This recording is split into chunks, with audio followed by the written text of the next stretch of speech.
again, this is how to invest and buy real estate with the VA home loan benefit. I call this an insider's guide on how to inform you how to buy and invest in real estate, use the VA home loan benefit, buy multi-unit properties, and ultimately maximize the opportunity that's associated with having this eligibility. And we're going to talk about some things that are really specific in here. I'm going to bust some myths for you and basically going to blow your mind with what's possible with this. And then we'll also give you some examples, real life examples of people we've helped do exactly that here recently. So the first thing I want everyone to understand is why real estate. We need to know this. This is important because if we're going to make a big commitment towards property, we need to understand why we're doing it. Number one, your primary residence should be your first purchase.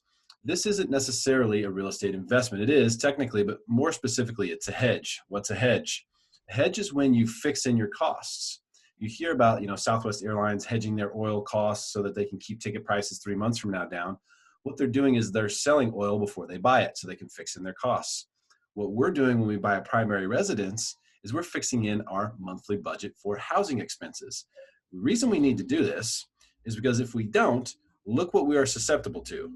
We are susceptible to what's taking place in the rental market. Now, this goes back to late 80s, and this is only through 2018. This has gone much higher and gotten much worse since, much worse. Probably up 15 or 20% even just in the last couple of years. What has happened with the average rental price has been crazy. So that is not a hedge situation. That is your money running away from your pocket is what that is a picture of. So when you purchase a home, what you're doing is you're saying, okay, I'm going to fix in my costs. My costs are going to be whatever they are, but they're going to be fixed in here for 30 years. And then guess what? At the end of that 30 years, boom, drops down to zero. So what you have when you rent is you have this runaway cost that keeps going up. And when you buy, you fix in your monthly costs, which becomes an investment where you're able to take advantage of multiple things. Those multiple things include tax advantages. So you're able to, write off the interest that you pay on your taxes against your income. This is especially amazing for people who have BAH. If you're active duty and you're getting BAH, you're getting that money tax-free from the government, and then you can use it to invest in real estate where you're paying interest and then write that interest off against your taxable income. It's the most insane thing I've ever seen as far as being able to take the tax man to the cleaners. The only people who have the real, the opportunity to really do that in this big of a fashion is if you're getting BAH. So it's just a huge, huge advantage I want to make sure everyone's aware of. So you not only do you have a tax advantage when you own, you also have principal pay down. So when you're making that payment, you're paying down the principal balance that you owe. When you're paying rent, how much tax advantage do you have? Zero. How much principal pay down do you have? Zero. So you have this runaway cost that provides no benefits, just doesn't make any sense. There's also the opportunity for appreciation. So when we own a home, and what was last 10 years, Jay? I think it's been 10 straight years of price increases in San Diego real estate. It's been going up steady since 2010. Decade. Yeah, and it's been a strong seller's market. Like it's been crazy. The market's been nuts, especially recently. We'll get into that later after you go over all this. We will, but bottom line is people who've been buying real estate have been making a lot of money. And they've been making a lot of this money tax-free, which is another benefit because when you live in the home for 2 out of the last 5 years and you go to sell it, as long as it's been 2 out of the last 5 years or more. If you've lived in your home for 30 years or you've lived in your home for 2 years and then rented it for 3 years and then sold it, doesn't matter. As long as it's 2 out of the last 5, you don't pay capital gains tax up to certain thresholds, which are very large for single and married couples. So you have this incredible opportunity to have these 3 things working for you. And if you have BAH, it just becomes even crazier. And this is the reason why real estate. So obviously there's investment properties as well. This is something that, when you're investing into an investment property, you're getting all of these things. Plus, and I hate to break the news, don't shoot the messenger, but whenever you're paying rent, you're paying someone else's mortgage. So no matter what you do, you are paying a mortgage. You're either paying it for someone else or you are paying it for yourself. Or if you're really savvy and you can get to this point where you buy and own an investment property, you can have it where someone else is paying your mortgage. And we're going to show you some different opportunities with that today as well. So the macro implications behind real estate and why we should be looking at investing in real estate. Plain and simple, supply and demand. There's only so much real estate, but the population of human beings is growing exponentially and has been for a long time. That is going to cause prices to go up. If you go back in history, you can see how much prices have gone up. What's going to stop that? The only thing that would stop that would be if we stop making more humans. And I don't think that's happening anytime soon. And the rate at which we're doing it, which we've been doing it for centuries, just leads us to believe that there's going to be even more and more price increases. So the cost of waiting has never been greater than it is right now. So let's jump into the VA home loan benefit specifically. And I like to always show both sides of the picture. Hey, what are the pros? What are the cons? Well, in the case of the VA home loan, there's only one con. So that's why that's not a typo. It says VA loan pros and con, because there's only one con and it doesn't apply to everyone. It's the VA funding fee. Let's get it out of the way. If you're active duty, you will pay a VA funding fee. It is a fee that's added to the loan. It's not an out-of-pocket fee. If you have any disability rating whatsoever, do not pay this fee. If you have 100% VA disability, then you can actually get 20% off of your real estate taxes as well, which you can submit once you own a property.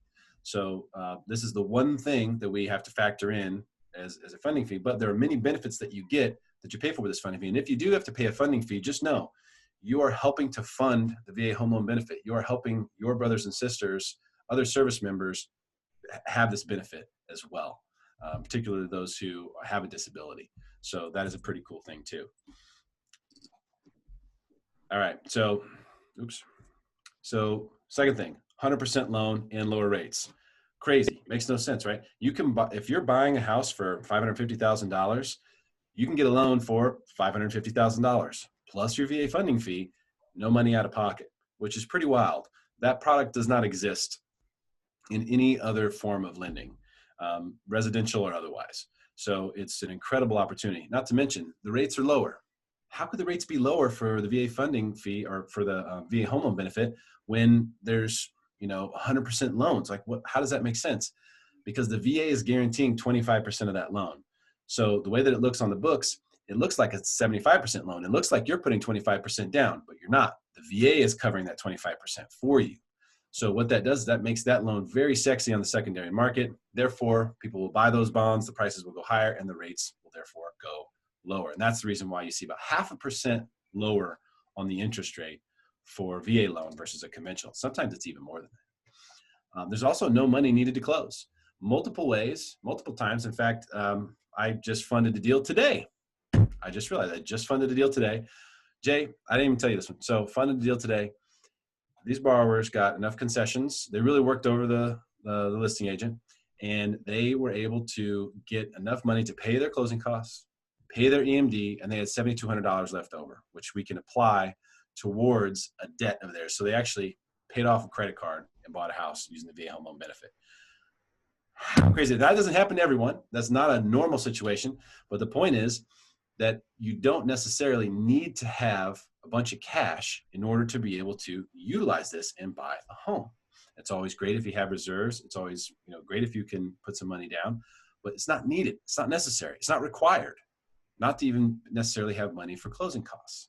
Those can be paid through seller concessions or through lender credit. There's multiple ways to do that. So just know that, if you're having trouble, if you're good on your cash flow and your budget, but having a hard time saving money, that's not necessarily a necessity for the VA home loan benefit. There's also no mortgage insurance. So if you don't put 20% down on any other loan, you're paying mortgage insurance. It's a terrible fee. It does nothing for you. It just protects the lender. It's something that you don't want to ever have to pay. Well, if you use the VA home loan benefit, you'll never pay it. It doesn't exist. And part of the reason is for the VA funding fee and the way that the VA has set up the insurance for you. Also, qualification is easier. So you can qualify more easily for the VA loan than you can any other residential purchase loan. So, just these 5 things right here, it's like, my goodness, this is so much better of a loan than any other loan out there. It's not even close. And there are some people out there in the financial advice space who talk down on the VA home loan benefit. I can tell you with great certainty, they have no idea what they're talking about. If they did, they would tell you that it's the best loan that exists, because it, without a doubt, is in fact that. And also, you can have more than one VA loan. Got this question several times this week already, actually. Well, if I buy a house in San Diego and then I get stationed in Virginia, will I be able to buy a house there as well? Can I build my empire using my VA home loan benefit? You can. You're only eligible for a certain amount, of loan, basically, of guarantee. Entitlement is what we call it. But if you utilize it here, there will be some left over most likely. And when you do that, you can see how much you can buy somewhere else. If you bought a home in Florida or Virginia or somewhere else where the prices are lower, there's a good chance you'll still be able to qualify to buy a home here as well, with your remaining entitlement. So you can't have more than one VA loan. I've seen multiple people have 3 VA loans at the same time. If you do have a VA loan, what we'll do when we talk to you is we'll pull this up, basically a screenshot that looks just like this. It'll show you how much entitlement you've used, how much is available, and what your maximum 0% down price would be based on your remaining entitlement, which you'll notice that that's exactly 4 times the available entitlement, because that entitlement is the 25% that the VA is putting down for you or covering for you. So we'll be able to give you a printout like this so that you'll know exactly what you're looking at. All right, let's talk about the Magic IRRRL.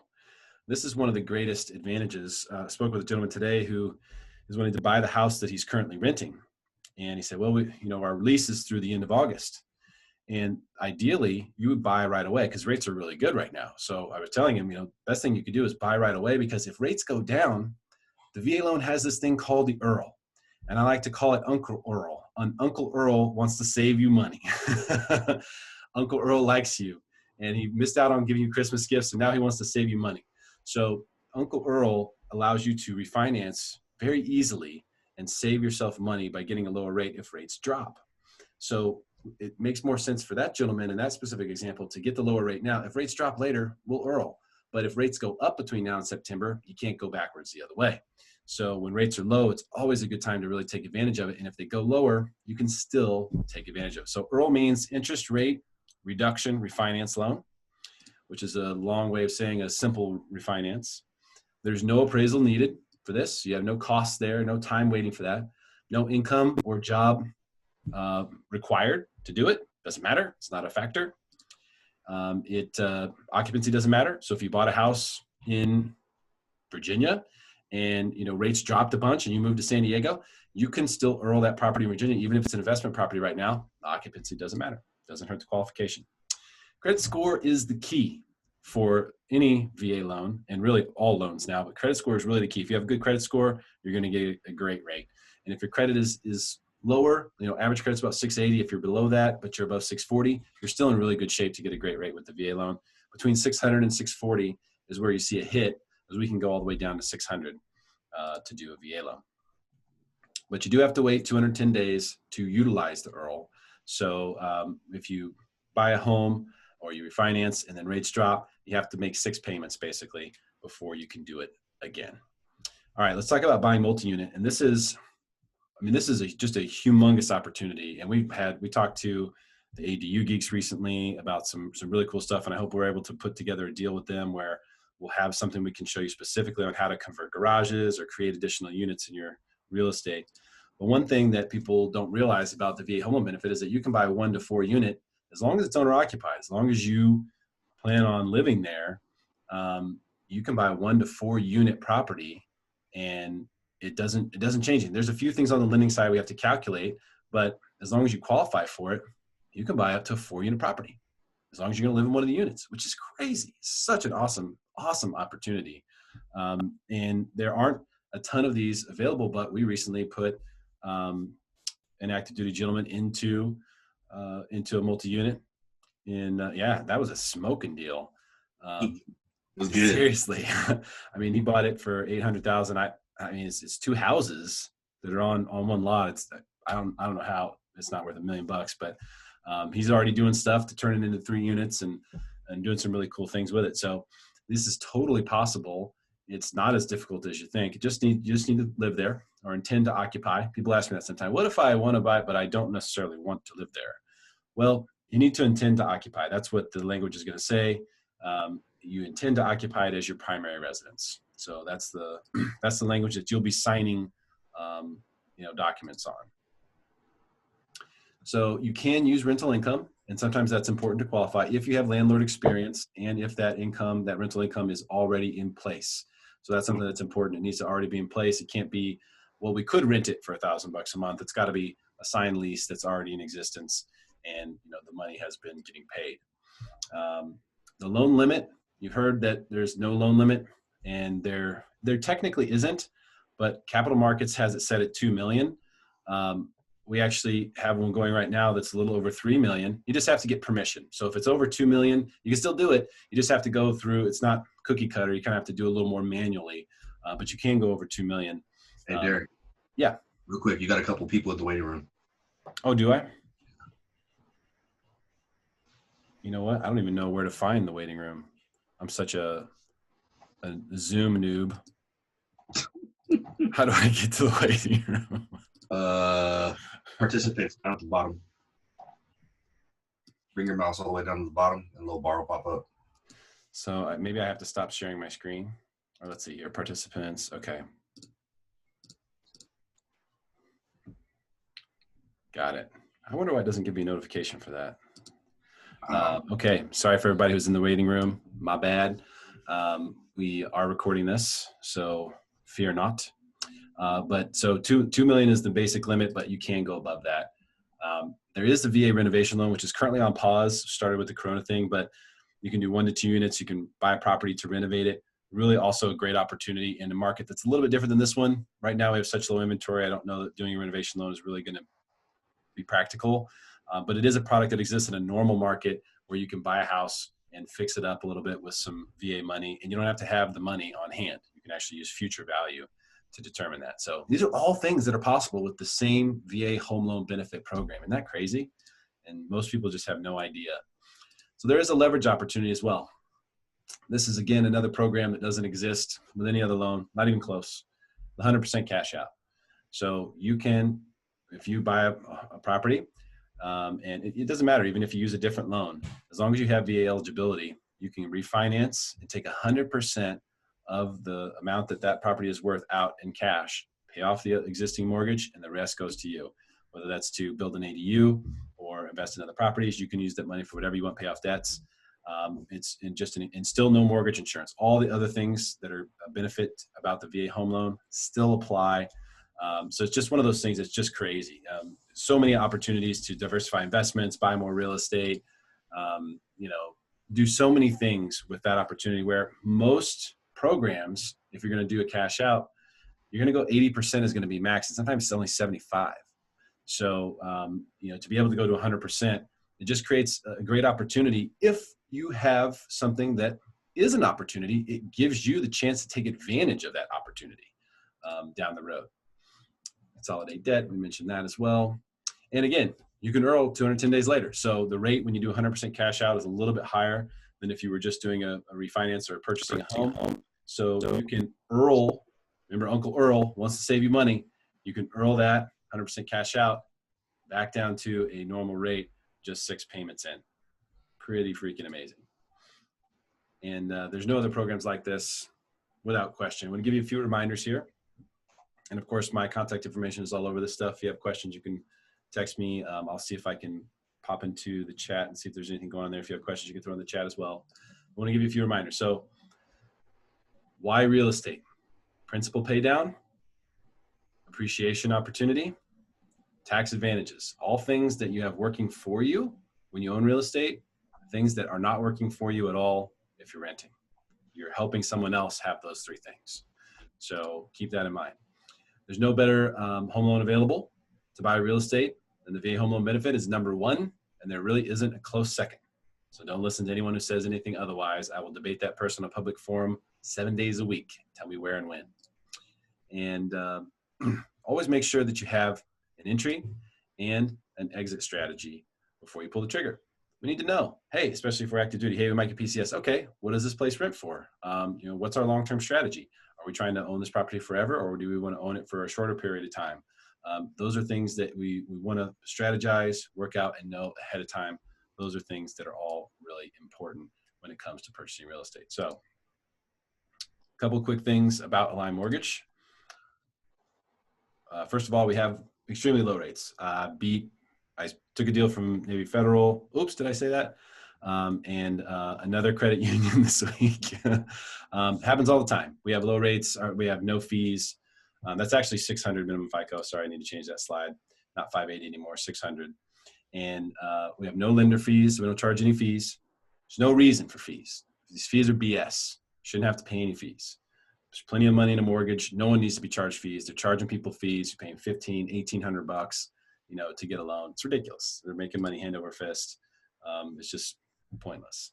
I do have some credit expertise. Been a certified credit expert for 21 years. I try to put that to use every day and help people figure out how to maximize their credit score. And I'm personally available 7 days a week. I work every day, not 24/7, but every day I'm putting in time and I'm there for you. I'm on your team. So I just want to make sure that you're aware of that. If you have questions or want to, see what you qualify for, you can always go to my website at derrickevans.com. If you go there, what you will see is this. You just click on buy a home or refinance and you can fill out the information there. It's pretty straightforward and simple. And that is my time. So let me see if, okay, let me go to the chat. Is there funding fee for refinancing? Good question, Maria. Is there funding fee for refinancing? And then I have one more. So when you refinance, there is a funding fee unless you have any disability rating. If you have a disability rating, you don't pay the funding fee, whether you're buying or refinancing or cash out or any of that. You just don't pay it. If you do have to pay the funding fee, then when you refinance, it's 0.5%. So it's 0.5%. And, that is pretty small, pretty reasonable, for being able to take advantage of the VA home loan benefit. Then the other question is the interest rate the same or lower for refinancing versus purchasing? And, the interest rate when you purchase or refinance should be the same, but in certain instances, like with my bank, for example, we have a 50 basis point kicker if it's a purchase. So if it's a purchase loan, you can actually get a little bit better rate than you can with a refinance by 50 basis points. So not a huge amount, but a little bit better for purchasing. Another question here. For multi-units, can you use the income that will be generated from the other units to qualify for the loan? You can if you have landlord experience, which is very loosely, it's not clearly defined. So a lot of the stuff with the VA is not very clearly defined. It's super subjective. And so it's really just sort of up to the discretion of the underwriter, or in this case, we had to have a file approved by the VA this week. Oh God! I read guidelines for 2 straight days, and I had no idea what they were looking at. I really didn't know, but we got it approved today. And the VA is there to help support veterans. So in most cases, unless you're really trying to pull one over on them or do something that's just crazy, they're going to be there to help the veteran. And they proved that to us again today. So you can, if you have landlord experience, meaning have you ever collected money? Have you ever been a property manager? Have you ever had even just a roommate who paid you rent? Or can you prove that you have any experience at all being able to collect rent? And then are those units rented? So if you go and they're vacant, then you obviously can't use anything. If they're rented, then you can use 75% of that income, assuming you have the landlord experience. So good question. And so are all homes qualified for a VA home loan? They are not. So not every home is qualified. Jay, do you have something on your site that helps filter for that when you search? I've never seen anything that does that. The biggest issue that you're going to come across with for the buyers and looking for things like that is listing agents really don't put VA, this and that, True. Qualifies for VA. A lot of time, what I'll see is cash, FHA, right, and conventional, and it's just like, okay, so I have to call them and go, hey, is this good to go for VA? Now, single family homes will all qualify for VA as long as they are stick built. So that means attached permanently to a foundation. Now, if you're getting a modular home or a mobile home, it has to have a foundation poured and be, stuck to it. Then it'll qualify for the VA. Otherwise, it will not. Condos depend. So there's a lot of things that are in place to protect you, the veterans, from condos that are under bad HOA management. One of them is litigation, right? So if the condo is under litigation right now, like being sued by a former, tenant or owner of a home in there, that's going to be a problem for it to stay VA approved. VA approvals last a few years, and a lot of condos, when they go up to renew, won't pay the fee to renew because they're under litigation, or another factor is their reserves aren't met. So they have to have a certain amount of reserves in the HOA bank account to be approved. Also, another reason is the landlord to owner ratio, right? If they have more renters in the property at a certain percentage compared to homeowners living in the property on condos, they won't approve it for the VA. Reason being, as everyone knows, renters don't take as good of care of a property as if it was their own. No one does. Just like a rental car, when you rent from the airport, you really don't care if it gets that door ding, or you really don't care that a rock came up and chipped the window. It's not yours. Who cares?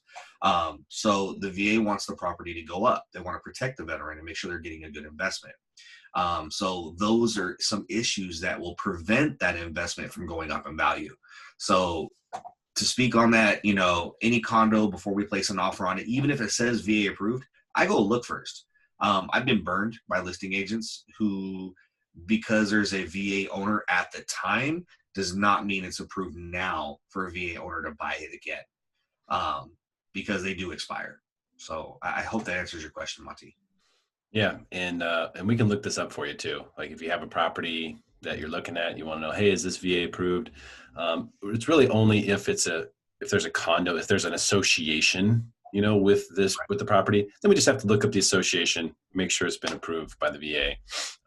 And this is something where I think in the near future we'll be able to get approvals done on places that aren't approved.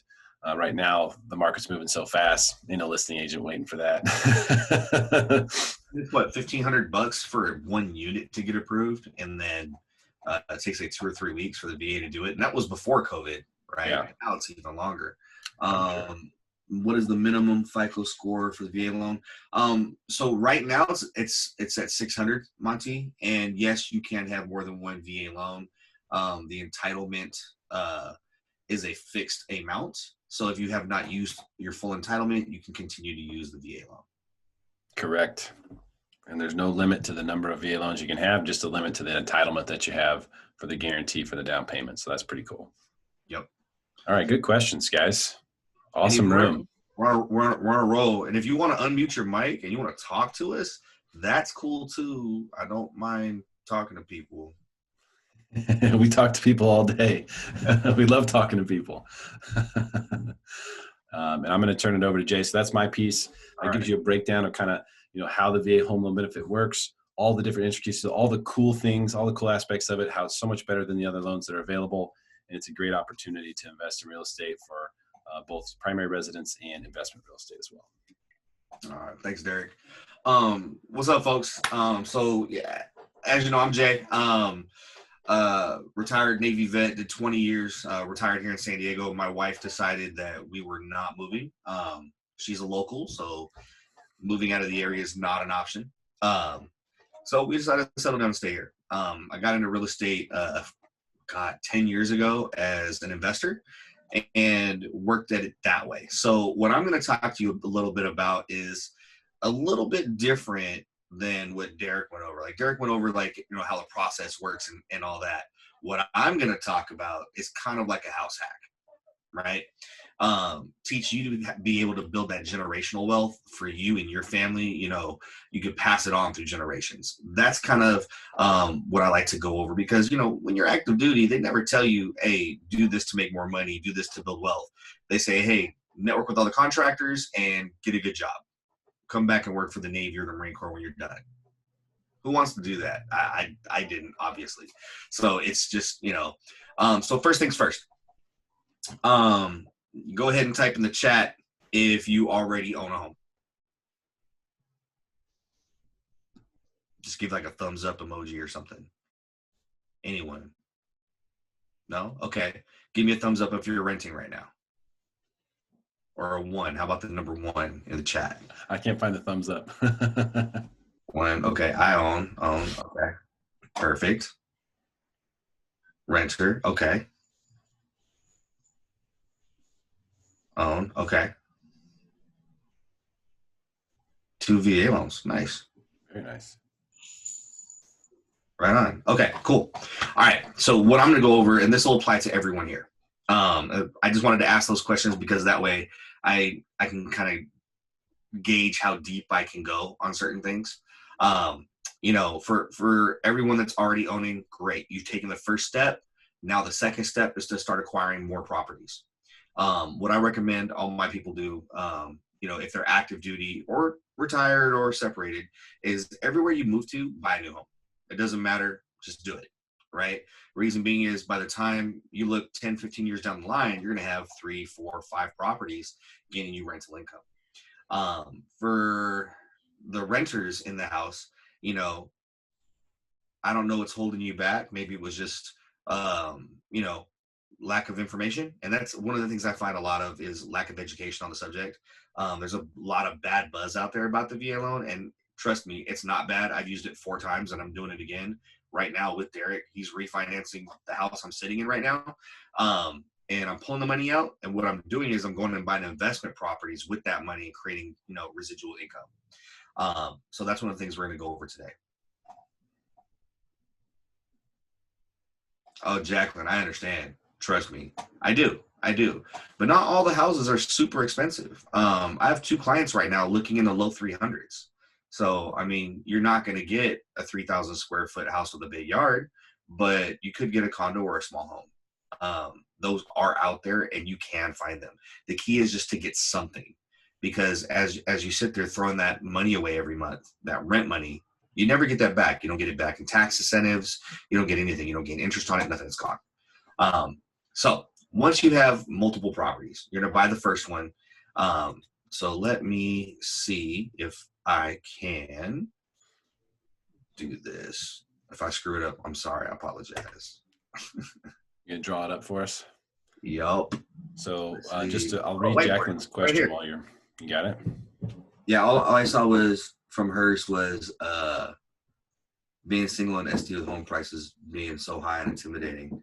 And my 2-year-old is knocking at my door. He just woke up from a nap. Hold on, let me text my older son. Come get him. Go see Jalen. So yeah, it can be intimidating, when you super intimidating. You look at prices. Rents, though, in my opinion, are more intimidating. For sure. That's guaranteed loss. So I'm using my. All right. Tell us straight. Yeah, we're not doing that. We're gonna do this. All right. So your first layer, okay, when having multiple properties, you want it to be a trust, right? And it's gonna be an umbrella. So, actually, I want. And then, so let's just say this is your umbrella, right? And then below that, we're going to put what you're going to apply for after that is called an S corp. All right. Go ahead and put in the chat if you know what a trust or an S corp is. Let me see if I can see the actual. I can't even see the chat right now. You'll have to read it for me, Derrick. I can't see it. Okay, let's see here. Would you recommend having a property management company manage your investment property once you buy your second home? Depends. Is that property local or is it far away? Yeah, that's a good question. How would the answer change for you if it was local versus if it's local, you can handle it yourself. It's super. It gives you 8 to 10% on your rental income, right? I mean, you're going to get the phone calls. Hey, my water heater broke, or my washing machine stopped working, whatever. Paying someone 8 to 10% to call a handyman to go out there and do it, if you're local, doesn't make any sense, especially if it's only your second home. Now, once you have 5, 6, 7, 8 properties and they're scattered throughout, the United States or foreign countries, definitely want to have property managers for those. Reason being time zones. If you're going to get a call at 7 in the morning East Coast time, that is 4 in the morning West Coast time. You don't want to deal with that phone call at 4 in the morning when it's something ridiculously small that can be handled in 3 hours. So that's how I look at it. If my properties are local, I'll handle them. If they're far away, I'll let someone else handle them. So as you look at the whiteboard, Trust S Corp LLC. Now, this is the reason behind this. So each one of these, and I need to put one more layer. Each one of these is a layer of protection for you, okay, as a homeowner, as an investor. The reason you want these is because they set up lines of defense that a court of law will have to breach to get to you, to get to all of your assets. Now, this isn't about like money laundering or anything illegal. This is just, you have a rental property, someone goes down the street and they know that you own a lot of property and they fall and break their leg on your property, and now they're suing you because who knows what. It's sue happy now, right? Everyone gets sued. So if you have a house here, we're just gonna make squares, all right? This makes it easy, okay? So if you have all these houses, and this one has 10K, I should really get a stylist for this. I don't know where mine went. This one has 1K, 5K, 100K, and 30. All right, now this is just how much equity you have in each property. So obviously the one with this 1,000, you just bought it, right? Don't have much equity in it. The one with 5,000 you probably bought last year. The one with 10,000 you probably bought the year before that. The one with 10,000 or 100,000 you bought 5 years ago, and 30,000 probably 3 years ago. Now, if you have all of these wrapped in the same LLC, you have a total of $146,000 of equity sitting there for someone to steal from you if you were to get sued. So what I like to do is I like to split them up. So this one would be LLC number 1. This would be LLC number 2. And then I would put this one in 3 and both of these in 4, right? Reason being, their equity is so low, I don't care about it. It doesn't matter. If they're going to come after me for $6,000, I'll just pay them by pulling that money out of a different property. But if they came after me for LLC number 1, $100,000, that's going to hurt, right? But I also don't want them to be able to touch everything else. So having them separated protects those assets from each other. Does everybody understand that? Any questions on that? Again, I can't read it. Derrick, you have to tell me if there's anything.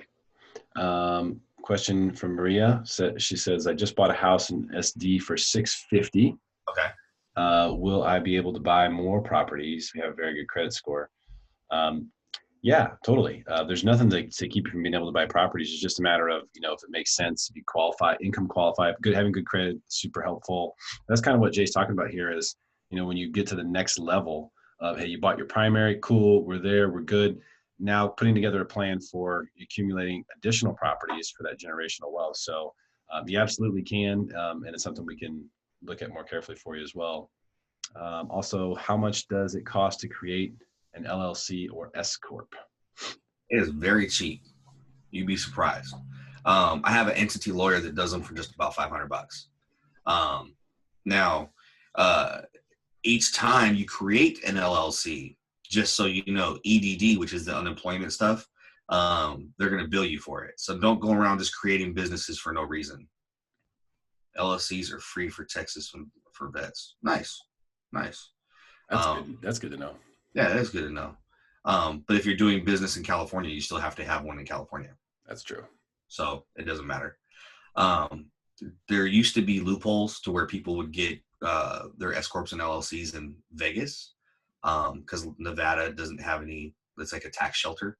But California set it up to where if you're doing business in California, you may have your LLC for Nevada, but it's not valid in California. So you still need another one because you're doing business as over here.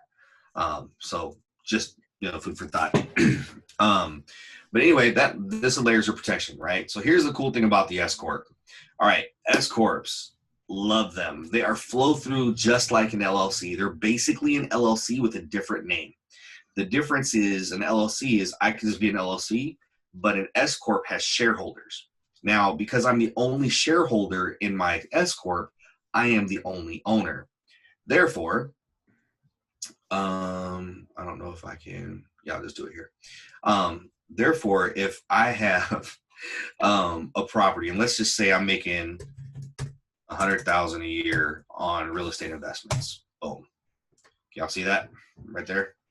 All right. Now, being that I am an S corp and I'm the owner of the company, how long did it take for you to make your first profit once you purchased your first investment property? About well, once I sold it, like flipped it, or like rental. Like, what do you mean, Monty? Both. I mean, either way. Okay. Well, I was making money right off the jump. When I rented it out, I was making about $300 a month, which is not a lot. And that's one of the reasons I don't do a whole bunch of rentals in San Diego, unless you get a killer deal on it. I would totally do it if it was my primary and then I upgraded or downsized. I wouldn't just buy rentals here just for giggles. I would buy multi-units and use them as rentals, but I just wouldn't buy single-family homes or condos as rentals, just because I can get so much more out of a multi-unit. The more doors you have, the better. Does that? And then like I flipped it. So after those tenants moved out, I did a little bit of renovation, not much, and I flipped it for a $50,000 profit, and that was in 2012. So I made 50 grand in 2 years. And then I bought the next one up in Seattle when I got stationed up there, and I lived there for a year and a half. Then I rented it out for a year, and then I sold it for $130,000 profit. So your recommendation would be to hold it for a couple of years and then flip it, hold it, rent it, and flip it? Well, I didn't want to sell that one, but my wife wanted the house we're in now. So, I offloaded it because we weren't making a lot of money on it. I'd say we were making like $150 a month, which wasn't very much. But now I look at it, hindsight is always a killer, right? You always look back and go, oh man, you should have done this. Now that house that I sold for $425 is worth almost $600,000 just a few more years later, 5 years later. So with any VA, any veteran that's listening now, they just want to get started, purchasing their first home and possibly buying a set or already have a home, wanting to get that investment going. What is your recommendation to, get that started, and how long should they use it for a long term, or kind of wait a year and then flip it, or what would you recommend? Buy and hold. I would definitely buy and hold. I wouldn't do any flips unless you had over $150,000 to $200,000 in profit. As far as just buying it and then selling it a year later, buy it, sell it a year later. So you have to have the intention of living in the home for a certain amount of time with the VA loan. The VA loan is not a loan used to flip houses per se, but you still can kind of do it. Like your intention has to be there to live there. What is it, Derrick? 2 years or 1 year? I can't remember. 1 year. 1 year. So let's say you buy a fixer-upper, which is what you should do anyway if you're trying to make an investment. Buy the house like the one I bought, Monty. You've been to my house, but you haven't seen. I'll show you the pictures of it from before. Actually, hold on. I'll show you guys. I'll hold it up to the camera for you. This is going to kind of blow your minds really quick. It's on my wife's Facebook page. She takes all the photos. So as you can see, let me change my view so I can see what you see. All right, let's see. All right, so that fireplace, right? We updated that, and then our stairs are now white with black. The black wasn't done yet. We did the flooring and the accent wall and recessed lighting. That was the bathroom demo. This is us picking out the quartz countertops. And then Let me show you the before and after of the kitchens. Okay. Boom. So this is a before. I'll tell you right now, those cabinets were nasty and they were sticky. It was gross. And then this is the after. Right? So you want to buy a fixer. You want to buy something at the low end of the neighborhood and put some money into it. As long as it passes the VA appraisal and their stuff, you're fine. You're okay. Everyone wants to buy the nicest, newest house that they can get when they can buy one for $100 grand less and put maybe 10 to 20 grand into it and have it jump up 150 grand. It just depends on, what people are trying to do with that. And that's what me and, my family, we decided to do, was to buy the ugliest house in the neighborhood and throw a little bit of money into it and get it for a steal. Like our house was listed at $699, and then we bought it at $613. And the appraiser told me when I bought it, all you have to do is the kitchen and the bathrooms and you'll be over $750. And I was like, sweet. So, the first thing I did was call a handyman and have him come do all the stuff in my house. But yeah, that was how that worked. It was fun though. So right here, $100,000. Let's say this is your income per year from investment properties. Now, per the IRS, you have to pay yourself a reasonable wage as an S corp. So a reasonable wage is at least a third, so about $30,000, right? So now at $30,000, you are taxed at a lower rate because it's passive income.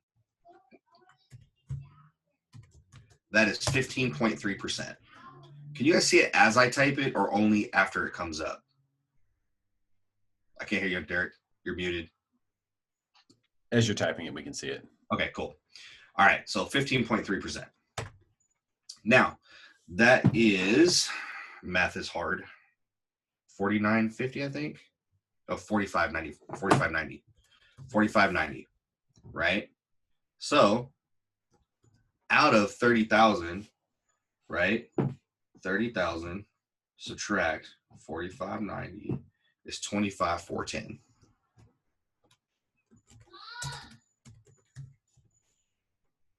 So that's your income after taxes. How do I move that? Okay. That's after taxes. For sure.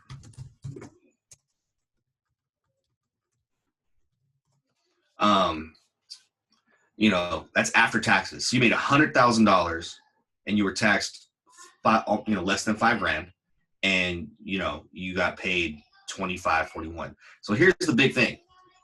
You still have the other $70,000 in that $100,000 that's just sitting there. The difference with an S corp from having, on a passive income is you can do what's called distributions to shareholders. And because you're the only shareholders, the business doesn't take a FICA tax on that. So you're not getting taxed as a corporation. So you're saving all that taxable that taxable money. You're being able just to pay it out to yourself. So now you make $95,410 out of $100,000, and you only paid $4,590 in taxes. I get goosebumps every time I do that. It's awesome.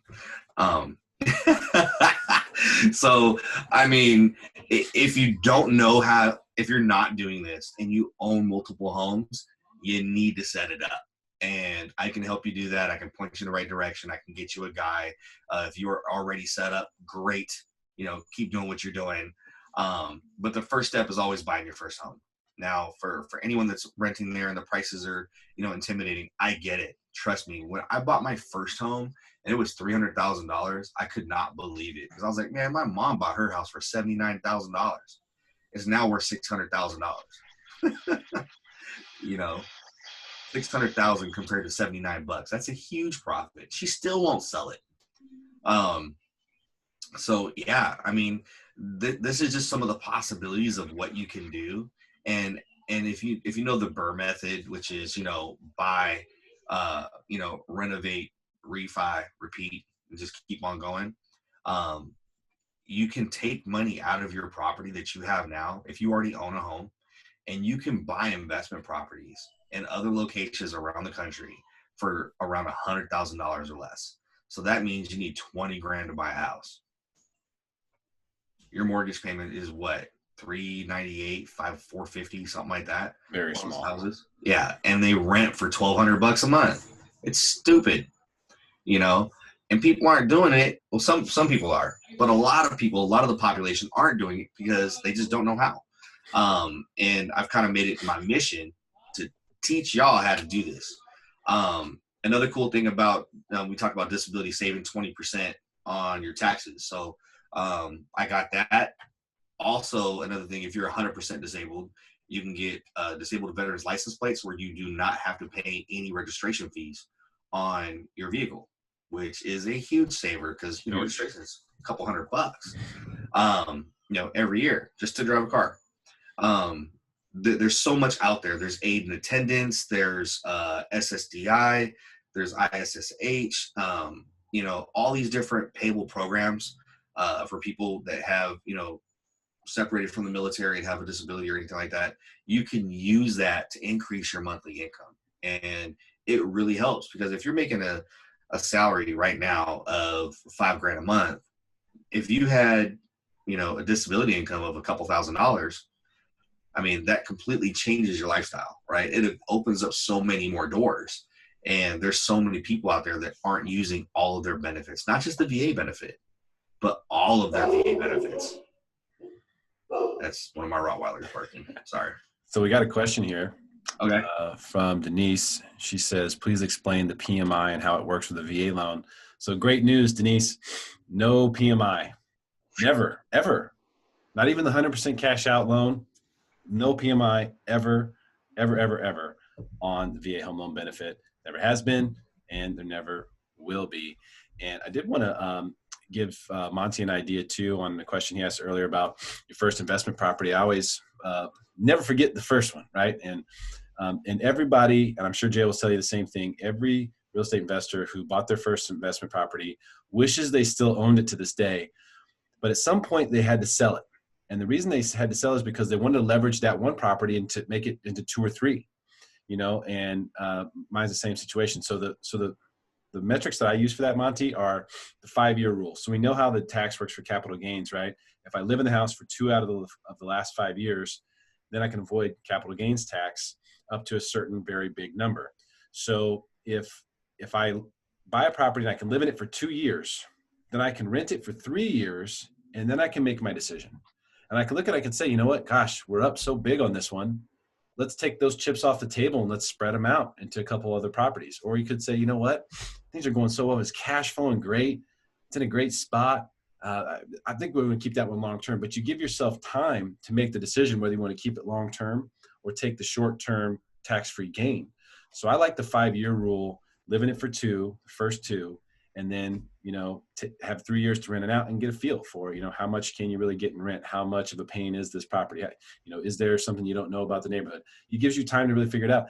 What you find most of the time is that you'll want to keep them all, but you also see opportunities where you can sell a property, make so much money. I mean, we've got people like this we're talking to right now, dude. They've got, you know, 6 figures, money that they've never had tax-free just in their hands that they can get off that first property, go take the VA home loan benefit, buy another property, keep that cash to buy a second property using a conventional loan or something like that. So there's lots of opportunities there, but I think use something like the 5-year rule, give yourself a little bit of time. And when you're looking at getting that next property, does it make sense? Do I refinance my VA loan out here and use my eligibility to go buy that with the VA? Or do I keep my VA loan in place on this property I've got now and use different financing for that next one? But that's all part of the strategy and kind of how you can look at it. But no PMI ever, Denise, on the VA home loan benefit, that's for sure. Yeah, it's an awesome vehicle to create wealth, and just so many people don't understand it. You know, I had one client when I was brand new to real estate tell me that his future father-in-law told him to save more money. The VA loan was a bad deal. So crazy, man. He said, hey, you get that funding fee. And I was like, add up all the PMI you get on an FHA loan, see what happens. Just add it up, see what happens.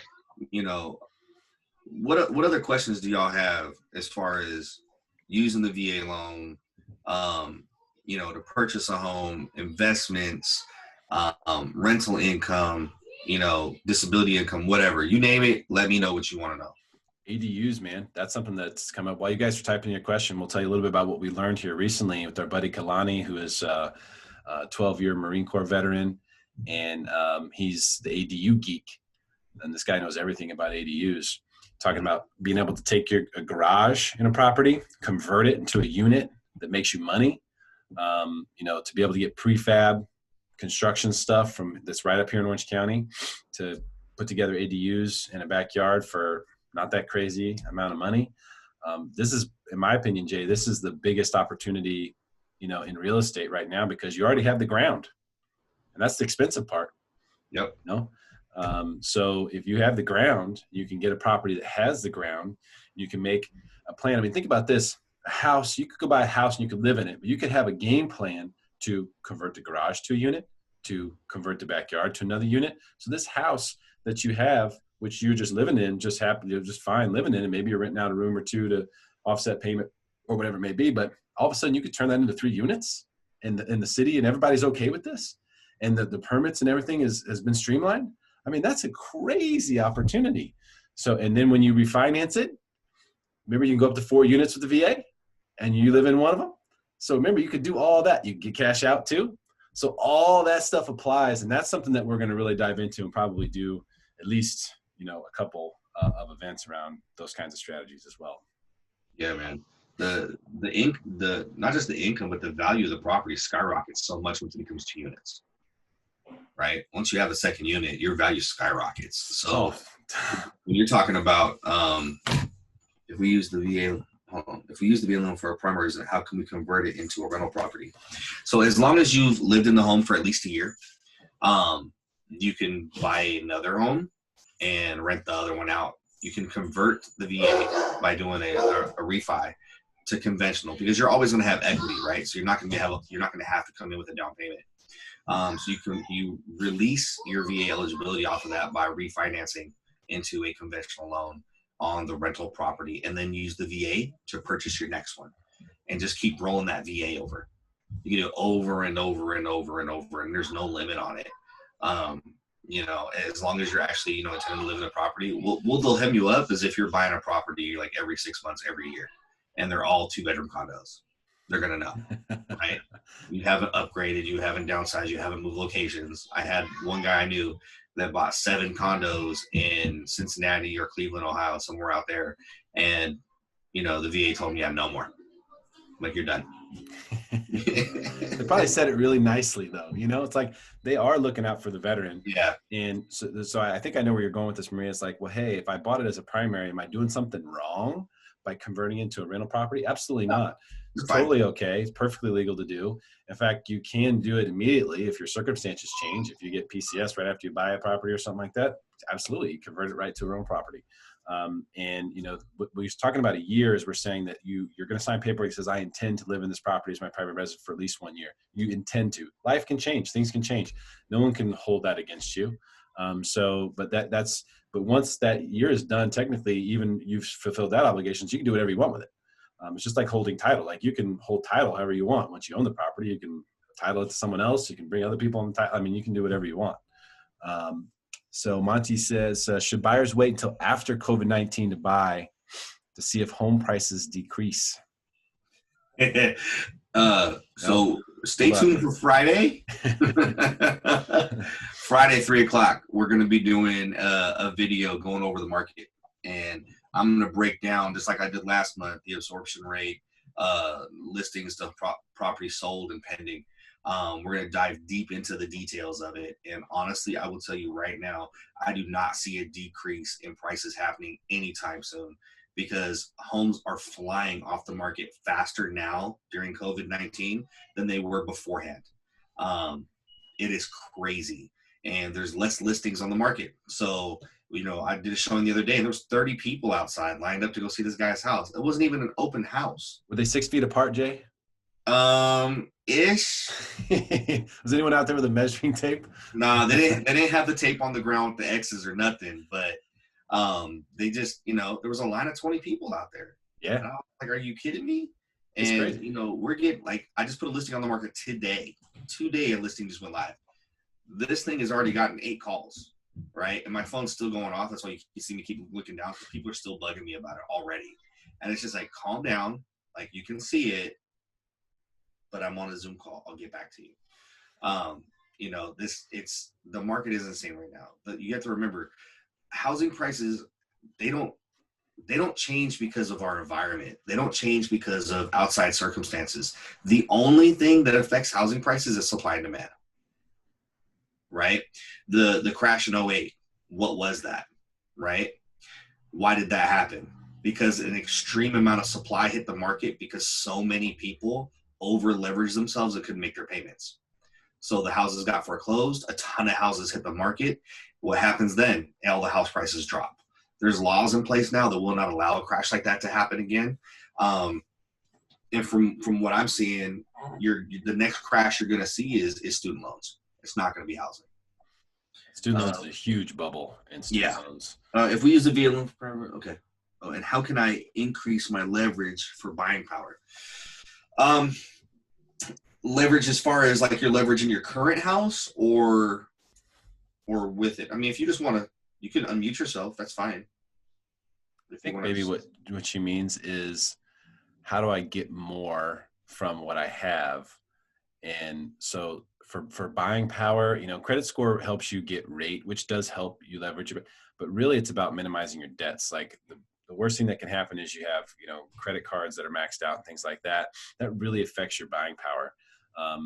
Sometimes we see, that active duty sailor who has the $800 truck payment, like that right there is going to really, hurt your buying power. So Maserati. So some of the things that, and this happens, and sometimes it's a phase or whatever, but, in understanding kind of like, well, where's my money best invested? It's definitely not in a vehicle, right? But sometimes there's certain things that we can do to help manage that. Maybe we can refinance the car. I have one gentleman who's Vietnam veteran, and he's just about to buy his first house because he wants to buy a house for his kids. He wants them to have something, and he had that $800 truck payment. And I said, Roger, what about this truck? And he said, I'll get rid of it if I have to. And so sometimes, we may have to make an evasive maneuver. We may have to do something like that, or refinance something. Or in one case, I had a couple, and they had both their cars paid off, but they had like $20,000 in credit card debt that was all a bunch of small maxed out cards. And so what I told them to do is go ahead and refinance the cars, get cash, pay off the credit cards, because you actually want a car loan. The car loan is good for your credit score. You just don't need a big one. You can have one for $500 and $20 a month, and you get the same benefit to your credit score as that $800 truck payment. So having the car loan is good. The credit card debt is not good.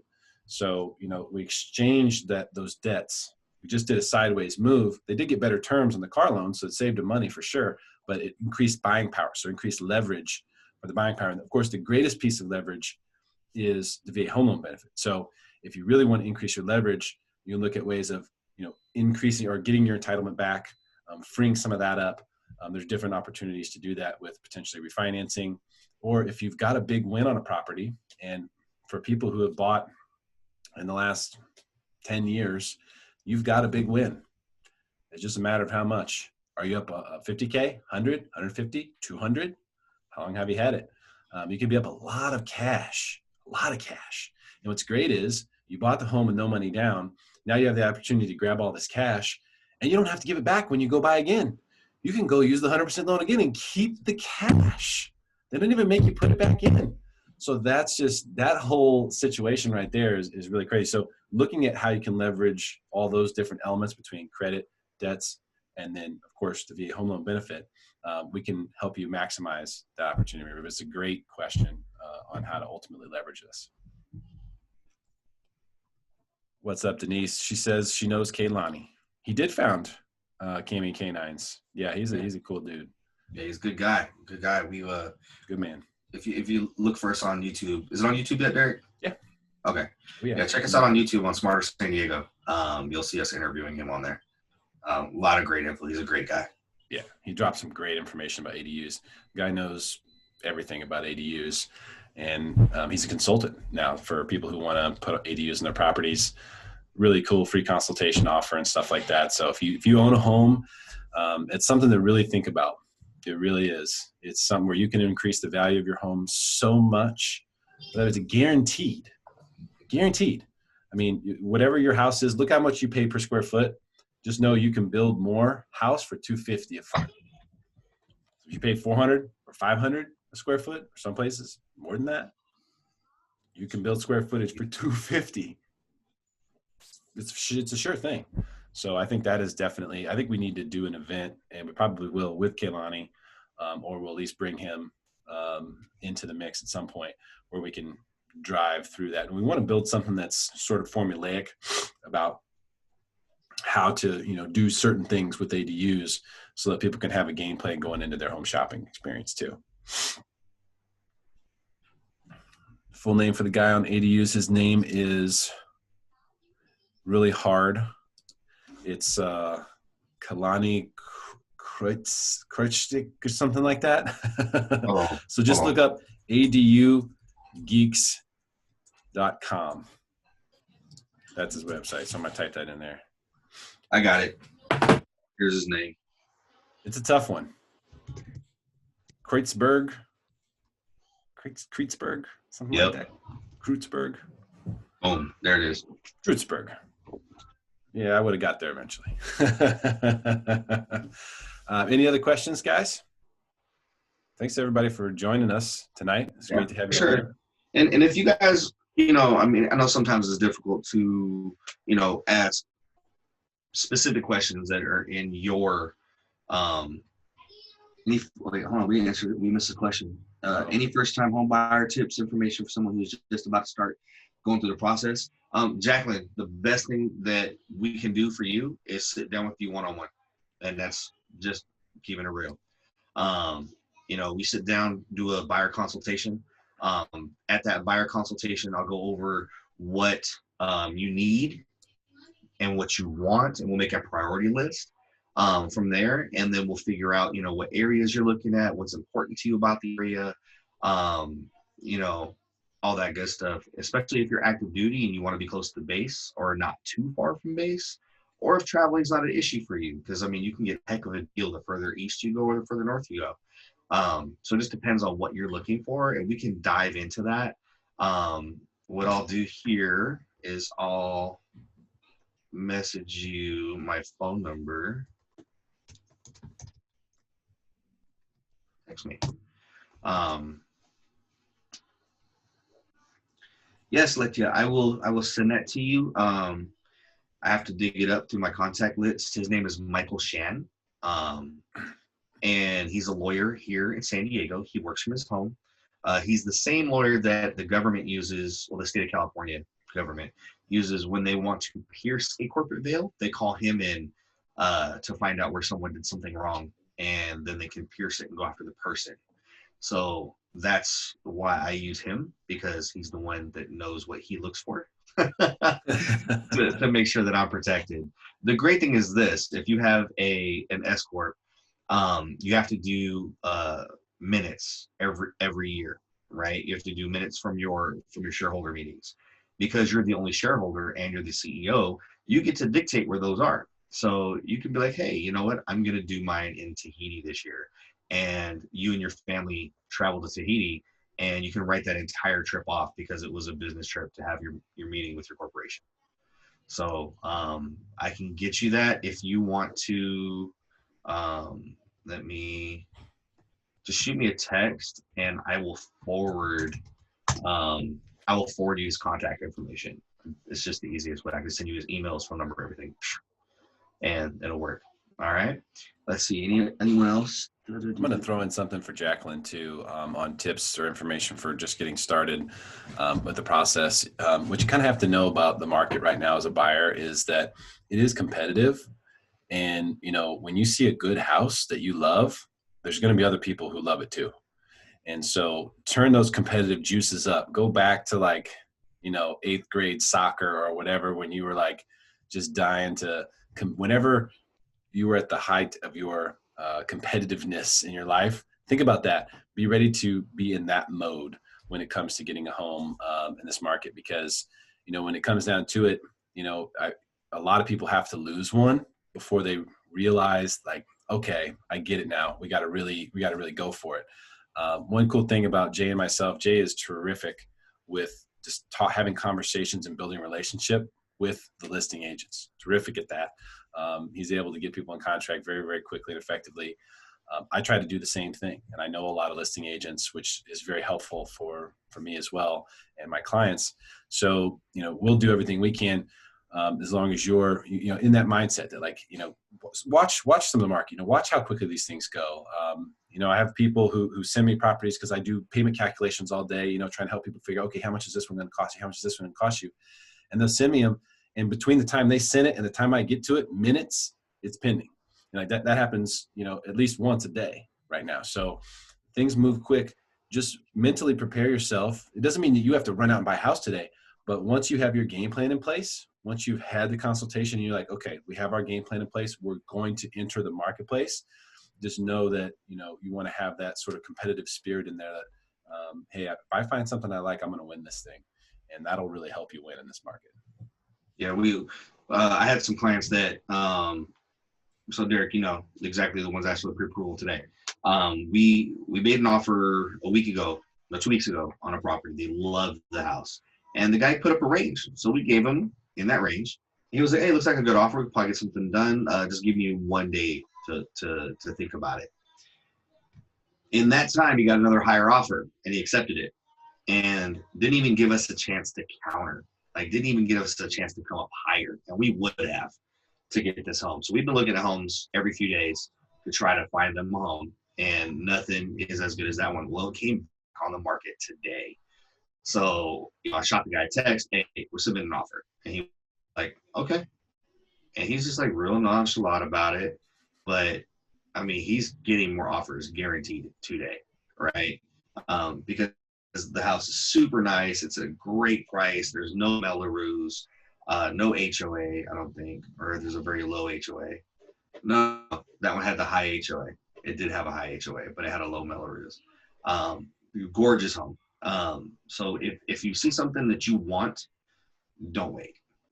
If that's the one. If you like, okay, yep, I like it. I'd love to live here. Just buy it. Don't wait. Because if you want to take 3 or 4 days to think about it, and the house is under $700,000, it will be gone by the weekend, right? We're seeing houses go live on Friday and go pending on Monday, and it's like back to 2017 where houses were flying off in less than 12 days.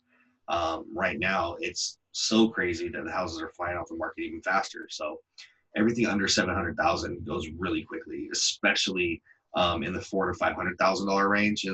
Usually the first-time home buyer market, those are gone. Low-price condos are gone. So as they come on and you like it and you want it, let's go look at it as quickly as possible. And if it fits, take it. That's the best advice I can give you, just because it's not about,